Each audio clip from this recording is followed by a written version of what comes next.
When I came to Life Skills, I was in a very, very dark place. I had gone to my church, Rock Church in San Diego, and I saw a care counselor. And the care counselor felt sorry for me because I was very, very deeply, deeply depressed. I couldn't talk without crying. I was just deeply depressed. And she told me that she had had more benefit from Life Skills than she had had from 20 years of therapy. A few things. I knew that I needed to make some better choices. I was in a very unhealthy relationship. Also, a conversation with my oldest daughter about some of my choices and how it was affecting my family. Life Skills. I came to Life Skills kind of through a different process of just kind of, I think, feeling like I had tried everything in my life in terms of accomplishing different things and coping my life with many different things, I guess. And kind of came through it by meeting some different friends and people that introduced me to the program. And really, I guess, just realized that everything I tried and everything I'd done, that I just was not getting relationships together the way I wanted to. I started Life Skills in 2009, and I came to Life Skills because I was at the lowest point in my life. I really felt like there was no hope for me. And I had one last option, and that was to get help.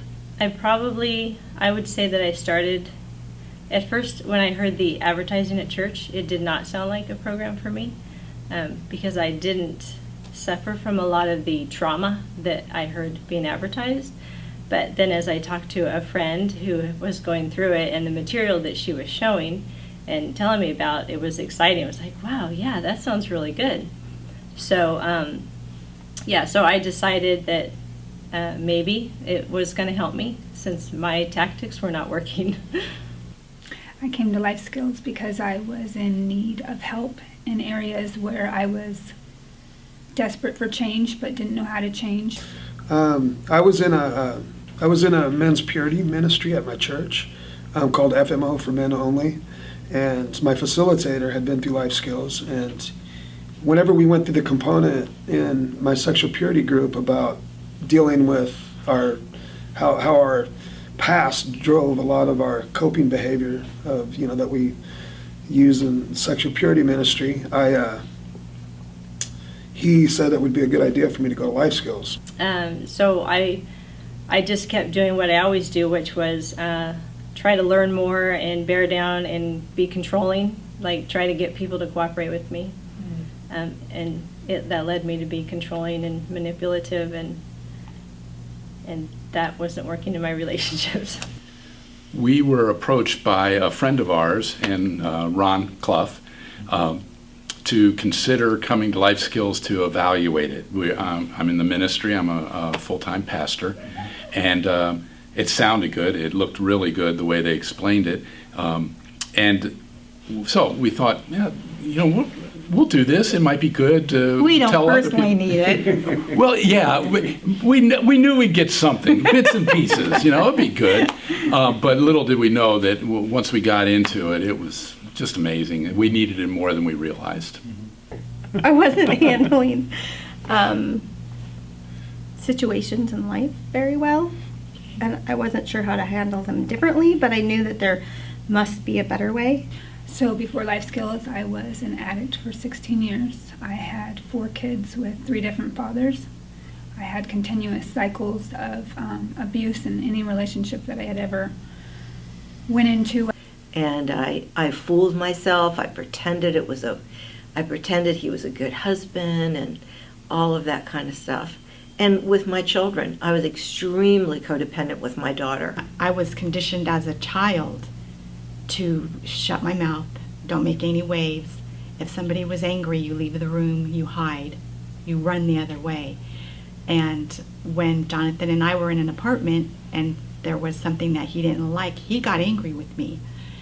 And I went numb.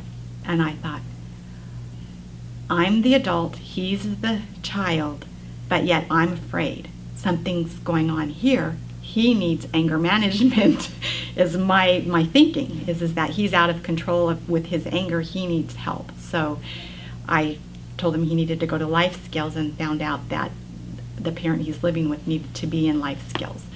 And I was completely in denial that I had any anger issues whatsoever, because I wasn't the one who was explosive and having external anger issues. I didn't realize until probably a couple of months into life skills that I had anger issues. Mine were stuck, and that they were creating health issues. It's like you're just kind of on your own. And we grew up in that period, children had to be seen and not heard, so there was no one to say, good girl, or why don't you think about this? I see this in you, and so nobody believing in you. I thought most of what happened in our marriage was my fault. And so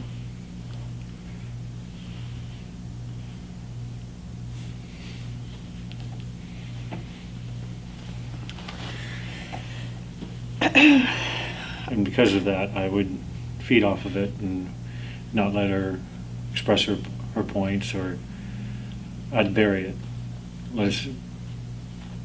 We'd start discussing something, and I'd just say, let's talk about the next day or something like that, and we'd never get back to it. Coming into a pamphlet in our church, I saw a lot of the areas that I was looking to get more help on. And so I was at a point in my life where I had given all opportunity and resource into counseling outside of the church, in the church, Bible studies, and I was still not up to par and still not functioning at a level that I could not want to hurt myself or somebody else. In order to be able to have an honest and truthful relationship with somebody else, you need to know where you're at emotionally. Then you can deal with them on their level. That I'm calmer, I'm less intense, they're less keyed up around me or wondering, oh, how is mom going to feel about this, or how's mom going to react to that? I think at this point in my life, who I am, that's something I'm learning to understand. I think knowing who I am, I'm an adventurer. I like learning. I enjoy other people. I care deeply for people. I care deeply for things I'm involved with. I am a lot of those things I think are who I am, or I know who I am. Definitely different, because I have a greater sense of who I am and my value and what I want from a distance, instead of just the momentary feeling of loneliness. Or I now know. And now, you know, it's amazing to be in a relationship with a partner where we're equally yoked and we are on the same page and we both play on the same playground. We have the same language, the same tools.